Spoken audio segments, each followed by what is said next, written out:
अस्सलाम वालेकुम, मेरा नाम मोहम्मद तारिक है और आज के लेक्चर में हमने बात करनी है वेटलेसनेस इन सैटेलाइट की।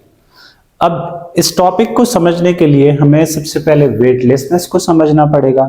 वेटलेसनेस को समझने के लिए हमें ज़रूरत पड़ेगी रियल वेट क्या है उसकी अंडरस्टैंडिंग की, उसके बाद अपेरेंट वेट क्या होता है इसकी समझ आनी चाहिए, फिर वेटलेसनेस पे हम आएंगे। वेटलेसनेस समझने के बाद हमें जो इंपॉर्टेंट चीज़ डिस्कस करनी है वो सैटेलाइट है कि सैटेलाइट क्या होगा, उसकी डिस्कशन हमें करनी पड़ेगी। फिर सैटेलाइट के अंदर वेटलेसनेस क्यों हो रही है उसकी रीजंस बतानी पड़ेगी। फिर ये भी बताना पड़ेगा कि जो सैटेलाइट की मोशन है वो फ्री फॉल मोशन है कि सैटेलाइट जमीन की फ्री फॉल कर रहा है या गिर रहा है। तो हम इन कॉन्सेप्ट्स को पहले समझ लेते हैं, उसके बाद हम वेटलेसनेस को ज्यादा अच्छी तरीके से समझ पाएंगे। तो मैं बात कर लेता हूं कि what is real weight. Real weight क्या होता है। इमेजिन आपके पास एक लिफ्ट है जो कि इनिशियली रेस्ट पे है। अगर ये रेस्ट पे है तो इसकी वेलोसिटी जीरो या स्पीड जीरो कर लेते हैं और इसका एक्सेलरेशन भी क्या होगा, जीरो होगा। और लिफ्ट क्या है, रेस्ट पे है। तो रेस्ट पे होने की वजह से इसमें कोई मोशन नहीं है। इमेजिन ये यहाँ पे रुकी हुई है। इस लिफ्ट के अंदर एक ऑब्जर्वर ए है और ये ऑब्जर्वर ने देखा कि इस लिफ्ट के सीलिंग से एक वेइंग मशीन अटैच की गई है। ये क्या है, कोई भी वेइंग मशीन जो कि वजन को मेजर करेगी। फिर इस वेइंग मशीन के साथ एक फिश को लटकाया गया है कि आप इसका वेट क्या है ये चेक करने के लिए हमने इसके साथ एक फिश को अटैच किया। फिश को अटैच करने के लिए हमें एक रस्सी की जरूरत पड़ी और एक हुक की जरूरत पड़ी। तो एक रस्सी के साथ हमने हुक अटैच किया और हुक के साथ हमने फिश को अटैच किया हुआ है। तो अब ये जो वेइंग मशीन है ये कुछ ना कुछ यहाँ पे इसकी रीडिंग आ रही है कि लेट्स सपोज इसका जो वजन है वो हम इमेजिन कर लेते हैं। लेट्स सपोज इसका जो वेट है वो 40 न्यूटन है। अगर वेट 40 न्यूटन है तो आपको पता होगा कि इसका मास कितना होना चाहिए। मास होगा 4 किलोग्राम्स। इसका मास कितना होगा, 4 किलोग्राम। हम इस टॉपिक के लिए हम सारी डिस्कशंस करेंगे फॉर वेट। मास की बात हम नहीं करेंगे क्योंकि मास तो किसी बॉडी का चेंज नहीं होता, वो हमेशा कांस्टेंट रहेगा। तो यहाँ पे इसका वेट इमेजिन कितना है, 40 न्यूटन है। अब जब क्योंकि आप देख रहे हैं कि यहाँ पे जो फिश है ये स्टेशनरी है, अपनी जगह पे रुकी हुई है। तो जब भी कोई चीज रुकी हुई होती है तो वो इक्विलिब्रियम में होती है। इक्विलिब्रियम में होने का मतलब इस पे लगने वाली तमाम फोर्सेस का सम क्या है, जीरो है। तो अब अगर आप इसको ध्यान से देखें तो इस फिश पे एक फोर्स अपवर्ड लग रही है, एक फोर्स इस पे डाउनवर्ड लग रही होगी। अपवर्ड फोर्स क्या होगी, अपवर्ड फोर्स, या चले हम पहले डाउनवर्ड फोर्स की बात कर रहे हैं। तो डाउनवर्ड फोर्स इस पे वेट एक्ट कर रही होगी। डाउनवर्ड फोर्स क्या है, वेट। और अपवर्ड फोर्स कौन सी है, टेंशन इन द स्ट्रिंग। अगर आप ध्यान से देखें तो ये फिश जो है रुकी हुई है, तो यहाँ पे वेट और टेंशन आपस में क्या होंगी, इक्वल होंगी। अब यहाँ पे वेइंग मशीन पे जो रीडिंग आ रही है वो कुछ इस तरह से आ रही है, 40 न्यूटन। इसका मतलब हम कह सकते हैं वेट इक्वल है, या इस पे जो नेट फोर्स है वो क्या है, जीरो है, क्योंकि ये रेस्ट पे है ना, कोई एक्सेलरेशन प्रोड्यूस नहीं हो रहा। तो हम कह सकते हैं कि एफ नेट क्या है, F net is equal to zero. तो अब फोर्सेस की बात करें तो एक फोर्स अपवर्ड लग रही है, एक फोर्स डाउनवर्ड लग रही है। अगर हम अपवर्ड फोर्स की बात करें तो वो टेंशन है, और अपवर्ड फोर्स को हम पॉजिटिव ले लेते हैं, टेंशन अपवर्ड लग रही है। और अब डाउनवर्ड फोर्स को हमने डिफरेंट साइन देना होगा, तो हम यहाँ पे वेट के साथ माइनस साइन लगा लेते हैं, ये इक्वल हो जाएगा जीरो के। तो यहाँ पे हम देख लेते हैं कि टेंशन इक्वल हो गई वेट W के। तो यहाँ पे टेंशन इसके अपेरेंट वेट को जाहिर कर रहा है, और इसका जो अपेरेंट वेट है वो क्या है, वेट के इक्वल है, एक्चुअल वेट ऑफ फिश के इक्वल है। तो लेट्स सपोज ये अगर 40 न्यूटन दे रही है तो ये इसका रियल वेट है, क्योंकि इस पे जो नेट फोर्स लग रही है वो क्या है, जीरो है। जीरो फोर्स पे जो इसका वेट आएगा वो आपके पास क्या है, W है, और इसको आप रियल वेट कहेंगे। अब इसके बाद हम ये भी देख सकते हैं, अगर यहाँ पे वेलोसिटी कांस्टेंट हो जाए, वेलोसिटी कांस्टेंट हो जाए तो फिर भी आपके पास एक्सेलरेशन क्या होगा, एक्सेलरेशन जीरो होगा, क्योंकि वेलोसिटी कांस्टेंट है। कांस्टेंट वेलोसिटी से लिफ्ट नीचे जा रही है या ऊपर जा रही है, उस सूरत में भी आपके पास क्या होगा, इसका वेट नेट फोर्स जीरो होगी और वेट इक्वल होगा टेंशन के, और इसका जो अपेरेंट वेट है वो रियल वेट के इक्वल होगा जो कि 40 न्यूटन आ रहा है। तो पहली बात आपको यकीनी तौर पे समझ आ गई होगी कि रियल वेट क्या होता है। जब भी जो लिफ्ट है या जो ऑब्जेक्ट मूव कर रहा है उसके अंदर आपने मेजरमेंट लेनी है, तो उसको क्या होना चाहिए, उसका एक्सेलरेशन 0 होना चाहिए। जब उसका एक्सेलरेशन 0 है उस दौरान आपके पास उसका जो वेट होगा अंदर वेइंग मशीन के ऊपर वो इसका रियल वेट कहलाएगा। अब इसके बाद हम बात कर लेते हैं जी अपेरेंट वेट की। अपेरेंट वेट के लिए हम इमेजिन कर लेते हैं कि जो लिफ्ट है अब ये एक्सेलरेट हो रही है, इसका acceleration is not equal to 0, velocity की कुछ ना कुछ वैल्यू है जो कि चेंज हो रही है, इसका एक्सेलरेशन 0 नहीं है। लेट्स सपोज अब ये मूव कर रही है लिफ्ट अपवर्ड, ठीक है, ये मूव कर रही है विद अपवर्ड्स एक्सेलरेशन a के साथ, एक्सेलरेशन a के साथ ये अपवर्ड मूव कर रही है। अब इसका अपेरेंट वेट क्या होगा, अब ये अपवर्ड मूव कर रही है, इट्स मीन इस पे अपवर्ड एक फोर्स लग रही है, इस पे क्या लग रही है, अपवर्ड एक फोर्स एक्ट कर रही है, वो force let's suppose F net है। तो अब देखें अपवर्ड की फोर्स ज्यादा है और यहां पे आप देख रहे हैं कि अपवर्ड फोर्स कौन सी है, टेंशन, तो हम कह सकते हैं टेंशन ज्यादा हो जाएगी, वेट इसका डाउनवर्ड जो लगने वाला वेट है वो कम हो जाएगा। वी कैन से कि इस पे जो नेट फोर्स लग रही है, नेट फोर्स ये इक्वल हो जाएगी टेंशन जो कि ज्यादा फोर्स है उसमें से वेट को माइनस करें, डाउनवर्ड जो वेट डाउनवर्ड एक्ट कर रहा है उसको माइनस कर लो। अब यहाँ पे आप देख रहे हैं कि वेट यहाँ पे सब्ट्रैक्ट हो रहा है, इधर आके ऐड हो जाएगा, तो F net minus W is equal to tension की इक्वल हो जाएगी। तो अब आप देख रहे हैं कि जो अपेरेंट वेट टेंशन है ये नेट ना, ये यहाँ पे माइनस है, इधर आके प्लस हो जाएगा। तो आप देख रहे हैं कि जो टेंशन है वो ज्यादा हो गई है, टेंशन क्या हो गई है, ज्यादा होगी, टेंशन इन द स्ट्रिंग ज्यादा होगी, इस मीन जो वेइंग मशीन है उस पे ज्यादा वेट शो हो रहा होगा। तो यहाँ पे आप देख पा रहे हैं जो अपेरेंट वेट है वो क्या हो गया, ज्यादा हो गया है। और इसके मुकाबले में अगर लिफ्ट डाउनवर्ड मूव कर रही है विद सम एक्सेलरेशन a, तो वहां पे वेट की वैल्यू ज्यादा हो जाएगी, टेंशन इन द स्ट्रिंग कम हो जाएगी। ये अपवर्ड मोशन थी, अब डाउनवर्ड मोशन की बात हम करें, डाउनवर्ड्स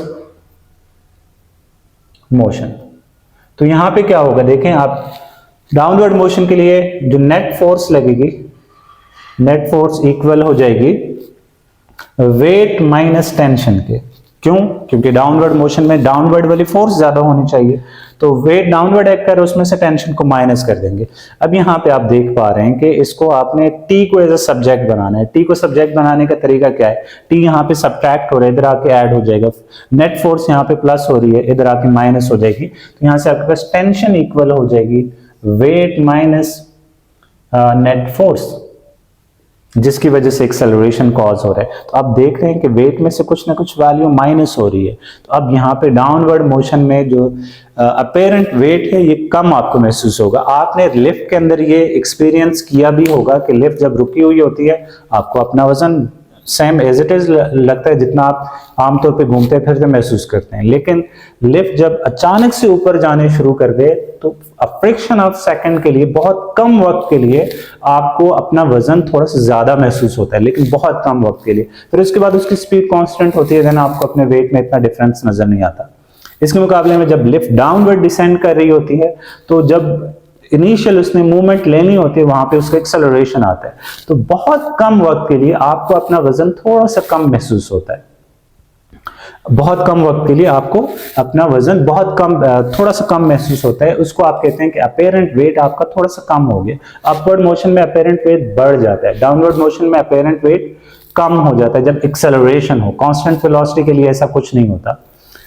अब इसके बाद हम ये भी सोच लेते हैं कि अगर कोई लिफ्ट डाउनवर्ड मूव कर रही है एंड अचानक से इसकी ये स्ट्रिंग यहां से कट जाती है, फिर क्या होगा।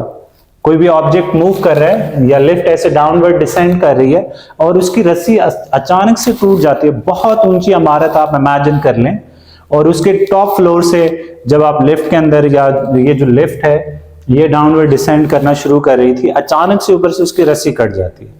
अब क्या होगा, अब ये जो लिफ्ट है ये फ्री फॉल करती हुई नीचे आएगी। लिफ्ट क्या करेगी, फ्री फॉल करती हुई नीचे आएगी। तो अब फ्री फॉल के केस में क्या होता है, उसका एक्सेलरेशन ग्रेविटेशनल एक्सेलरेशन के इक्वल हो जाएगा। उस पे जो लगने वाली फोर्स है, उस पे जो नेट फोर्स होगी वो ma के इक्वल हो जाएगी, और जो अंदर इसमें जो टेंशन इन द स्ट्रिंग है ये बिल्कुल जीरो हो जाएगी। ठीक है, टेंशन इन द स्ट्रिंग क्या हो जाएगी, जीरो हो जाएगी, and you will feel weightlessness. या आपका जो वेट है वो आपके पास बिल्कुल, या अपेरेंट वेट आपके पास क्या हो जाएगा, 0 के इक्वल हो जाएगा। जरा उसके लिए देख लेते हैं फ्री फॉल के लिए क्या सिचुएशन होगी। अगर हम फ्री फॉल को देखें तो उसमें तो ये लिफ्ट ऐसे डाउनवर्ड मूव कर रही है, तो इस पे जो नेट लगने वाली फोर्स है एफ नेट वो इक्वल होगी, अगेन सेम यही इक्वेशन रहेगी, wait minus tension, wait minus tension. और अगर आप इसको टेंशन के लिए बना लो तो weight tension is equal to weight minus F net equal हो जाएगी। नेट फोर्स को अगर हम इक्वल ले लेते हैं, वेट W है और नेट फोर्स इक्वल ले लेते हैं by Newton law, F is equal to ma,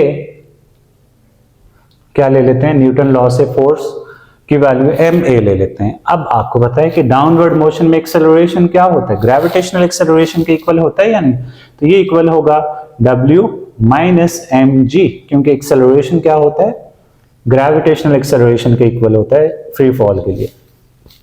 and wait का भी फॉर्मूला सेम यही होता है, आपको पता है mg माइनस mg, ये क्या हो जाएगा, 0। तो आपके पास जो अपेरेंट वेट क्या आ गया, 0 आ गया।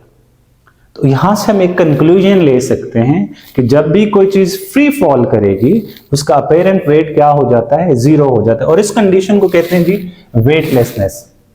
ठीक है, रियल वेट क्या होता है, जब लिफ्ट रुकी हुई हो उसका एक्सेलरेशन 0 हो, या फिर कांस्टेंट वेलोसिटी से मूव करे उसका एक्सेलरेशन 0 हो। अपेरेंट वेट क्या होता है, जब भी कोई लिफ्ट एक्सेलरेट करे या कोई भी सिस्टम एक्सेलरेट करे, उसके ऑक्यूपेंट या अंदर के जो पैसेंजर हैं या ऑक्यूपेंट हैं उनके लिए उनका जो वेट है वो कम या ज्यादा महसूस होगा, उसको आप क्या कहेंगे, अपेरेंट वेट कहेंगे। लेकिन अगर कोई सिस्टम फ्री फॉल कर रहा है, फ्री फॉल करते हुए ऐसे जैसे इसकी रस्सी टूट जाती है और ये डाउनवर्ड डिसेंड करे, तो उस वक्त उसका जो अपेरेंट वेट है वो क्या हो जाता है, 0 हो जाता है, और इस सिचुएशन को क्या कहते हैं, वेटलेसनेस कहते हैं। अब इसके बाद हमने नेक्स्ट जो कॉन्सेप्ट समझना है वो वेटलेसनेस इन सैटेलाइट को समझना है। वेटलेसनेस सैटेलाइट के अंदर क्यों होता है उसको हमने समझना है, तो इसके लिए हम एक न्यूटन एक्सपेरिमेंट का सहारा लेंगे। इमेजिन ये आपके पास अर्थ है, ये क्या है, अर्थ, और अर्थ के ऊपर कोई एक बहुत बड़ा माउंटेन है, लेट्स सपोज ये एक माउंटेन है, और इस माउंटेन के टॉप पे लेट्स सपोज एक कैनन है जो कि यहाँ पे माउंटेड है, और इस कैनन से आप क्या करते हैं जी, कैनन बॉल को फायर करते हैं विद हॉरिजॉन्टल वेलोसिटी। इमेजिन ये एक बहुत ऊंचा पहाड़ है अर्थ के ऊपर, और इसके टॉप पे एक कैनन माउंटेड है। अब कैनन से कैनन बॉल को फायर किया जाता है with initial velocity. Let's suppose initially इसको 0 वेलोसिटी से यहां से रिलीज किया जाता है, तो आपको पता है कि अब इस पे जो जमीन की ग्रेविटेशनल फील्ड है वो डाउनवर्ड एक्ट करेगी, तो ये कैनन बॉल ऐसे नीचे की तरफ गिरेगी, और आप देख सकते हैं कि ये फ्री फॉल करते हुए ऐसे जमीन को इस जगह पे हिट करेगी जब 0 वेलोसिटी से आपने इसको रिलीज किया है। अब इसके बाद ये आपके पास फ्री फॉल का एक केस बन गया। इसके बाद अगर आप इसको थोड़ी सी हॉरिजॉन्टल वेलोसिटी देके छोड़ दें, तो अब आपको पता है प्रोजेक्टाइल मोशन से आपको पता है कि जब आप हॉरिजॉन्टली किसी चीज को लॉन्च करते हैं किसी हाइट एज से, तो एक तो उसकी हॉरिजॉन्टल कंपोनेंट ऑफ वेलोसिटी होगा, दूसरा इसका वर्टिकल कंपोनेंट जो कि डाउनवर्ड एक्ट करेगा ड्यू टू ग्रेविटी। तो अब ये ऑब्जेक्ट क्या करेगा, कुछ इस तरह का पाथ लेके जमीन पे आके यहाँ पे लगेगा, यहाँ पे हिट करेगा। अब इसकी ये इतनी रेंज आ गई है, ये क्या है, इसकी रेंज आ गई। अब आप इस वेलोसिटी को बढ़ाते जाए, आपने वेलोसिटी बढ़ा ली तो ये थोड़ी सी इसकी रेंज और बढ़ गई, ये यहाँ पे जमीन को हिट कर रहा है। अब मजीद वेलोसिटी को बढ़ाते जाएं, अब इसकी रेंज बढ़ती जाएगी। अब वेलोसिटी को ऐसे मुसलसल बढ़ाते जाएं, अब इसकी रेंज और बढ़ गई, वेलोसिटी और इंक्रीज करें, तो अब इसकी रेंज लेट्स सपोज यहाँ पे आके जमीन को हिट कर रही है, और इसकी वेलोसिटी को बढ़ा रहे हैं, हो सकता है यहाँ पे आके जमीन को ये हिट करे, और बढ़ाते जाएं तो हो सकता है जमीन को आके यहाँ पे हिट करे। अगर आप इसको वेलोसिटी देते हैं, इनिशियल वेलोसिटी सम 8000 मीटर्स पर सेकेंड, तो क्या होगा कि ये जो बॉल है, ये कैलकुलेशन से ये वैल्यू आई है, ये बॉल क्या करेगा, ऐसे जमीन के गिर्द सर्कुलर पाथ पे मूव करेगा, और अब वापस ये जमीन को हिट नहीं करेगा, ये जमीन के गिर्द ऐसे सर्कुलर पाथ में मूव करने लग जाएगा। तो ये सारी कहानी बताने का मतलब क्या है? देखें यहां पे देखा तो ये एक फ्री फॉल का केस था, क्योंकि ये बॉल नीचे की तरफ गिर रही थी, और यहां पे भी देखिए ये आगे भी जा रही है और नीचे भी गिर रही है, तो ये भी फ्री फॉल का केस है। यहां पे देखिए ये बॉडी आगे भी जा रही है और नीचे भी गिर रही है। नीचे क्यों गिर रही? ग्रेविटी एक्ट कर रही। ग्रेविटी का एक्ट करना इस बात की निशानदेही है कि ये इस पे वेट एक्ट कर रहा है, और ये फ्री फॉल का केस है। अगर ये फ्री फॉल का केस है, ये फ्री फॉल का केस है, तो फिर ये भी फ्री फॉल का केस होगा। ये भी फ्री फॉल का केस है, ये भी फ्री फॉल है, ये भी फ्री फॉल है, ये भी फ्री फॉल है, तो फिर ये भी फ्री फॉल होगा जब ये कैनन बॉल ऐसे जमीन के गिर्द पूरा चक्कर लगाएगा। अब आप देख रहे हैं कि अर्थ एटमॉस्फेयर से अगर बाहर है, तो ये जो कैनन बॉल है ये हमेशा ऐसे रोटेट करता रहेगा विद द सेम वेलोसिटी, और ये कभी भी वापस जमीन को हिट नहीं करेगा। तो सैटेलाइट्स भी जमीन के गिर्द इसी तरह से रिवॉल्व कर रहे होते हैं। सैटेलाइट्स भी इसी तरह से जमीन के गिर्द रिवॉल्व कर रहे होते हैं। लेट्स सपोज ये कोई भी सैटेलाइट है, तो ये क्या करेगा? ऐसे जमीन के गिर्द रिवॉल्व करेगा, अगर आपने उसको इतनी वेलोसिटी देके छोड़ा है इनिशियली, क्योंकि वहां पे फ्रिक्शन होती नहीं है जिसकी वजह से कि वेलोसिटी डिक्रीज हो। इतनी वेलोसिटी देके छोड़ा है तो सैटेलाइट ऐसे जमीन के गिर्द घूमेगा। तो यहां से हम एक कंक्लूजन ले सकते हैं। क्या कंक्लूजन ले सकते हैं? कि ये जो सैटेलाइट है जमीन के गिर्द ऐसे घूम रहा है, तो जमीन ये जो सैटेलाइट है ये असल में क्या कर रहा है? फ्री फॉल कर रहा है। अगर ये फ्री फॉल कर रहा है, जैसे लिफ्ट फ्री फॉल कर रही थी, तो ये सैटेलाइट भी फ्री फॉल कर रहा है, तो इसके अंदर जो ऑक्यूपेंट होंगे, जो अंदर एस्ट्रोनॉट्स होंगे, ऑक्यूपेंट होंगे स्पेस स्टेशन के, वो भी फ्री फॉल करेंगे। एंड फ्री फॉल में अपेरेंट वेट क्या हो जाता है? जीरो हो जाता है। इसी वजह से सैटेलाइट के अंदर क्या है जी? वेटलेसनेस की कंडीशन है। एस्ट्रोनॉट्स वहां पे स्पेस स्टेशन के अंदर होंगे, उनका अपेरेंट वेट जीरो होगा। इसी वजह से अपेरेंट वेट एस्ट्रोनॉट्स जो कि स्पेस स्टेशन के अंदर होंगे उनका क्या होगा? जीरो होगा। और उनका जो वेट अगर जीरो है तो वो आराम से फ्लोट कर सकते हैं। और वो स्पेस स्टेशन के अंदर इसी तरह की कंडीशन होती है कि जो एस्ट्रोनॉट्स हैं वो एक जगह से दूसरी जगह मूव करते हैं बाय फ्लोटिंग। वो ऐसे नीचे उन पे कोई ग्रेविटी एक्ट नहीं कर रही होती, वो ऐसे तैरते हुए एक जगह से दूसरी जगह जा रहे होते हैं। तो ये जो कंडीशन है इसको फ्लोटिंग कहते हैं। अब ये जो फ्लोटिंग है ये थोड़े से टाइम के लिए तो बहुत अच्छा लगेगा इंसान को कि कोई बंदा ऐसे तैरता हुआ हवा में जाए, उसको अच्छा लगेगा। लेकिन हमेशा ऐसे वेटलेसनेस की कंडीशन में रहना ये कोई आसान काम नहीं होता। अगर आपको 6-8 महीने या साल तक ऐसे ग्रेविटी फ्री जगह पे रखा जाए तो आपके सेहत के बहुत से मसाइल शुरू हो जाते हैं। आपकी जो बोन्स हैं उनकी ग्रोथ पे फर्क पड़ता है, वो थोड़ी सी उन पे प्रेशर एक्ट नहीं कर रहा होता, ग्रेविटी एक्ट नहीं कर रही होती, तो आपकी बोन्स वीक हो जाती हैं, आपके मसल्स के मसाइल शुरू हो जाते हैं, आपका मेटाबॉलिज्म ठीक से काम नहीं कर पा रहा होता। यहाँ पे फिर हमें एक और चीज़ करनी पड़ती है, एक और तरह से ग्रेविटी प्रोड्यूस करने की हम कोशिश करते हैं, जिसको आर्टिफिशियल ग्रेविटी कहते हैं, कि हम स्पेस स्टेशन के अंदर किसी तरह से आर्टिफिशियल ग्रेविटी प्रोड्यूस करें ताकि वहाँ पे जितने भी एस्ट्रोनॉट्स हैं वो अपनी एक्टिविटीज़ हैं, जो अपनी वहाँ पे जो उन्होंने एक्टिविटीज़ करनी है, जो रिसर्च करनी है, जो वहाँ पे सैंपल लेने या जो चीज़ों को टेस्ट करना है, वो वहाँ पे आराम से कर सकें। तो उसके लिए उनको ग्रेविटी की जरूरत पड़ती है। तो अगले लेक्चर में हमने आर्टिफिशियल ग्रेविटी की बात करनी है। तो अगले लेक्चर तक अल्लाह हाफिज।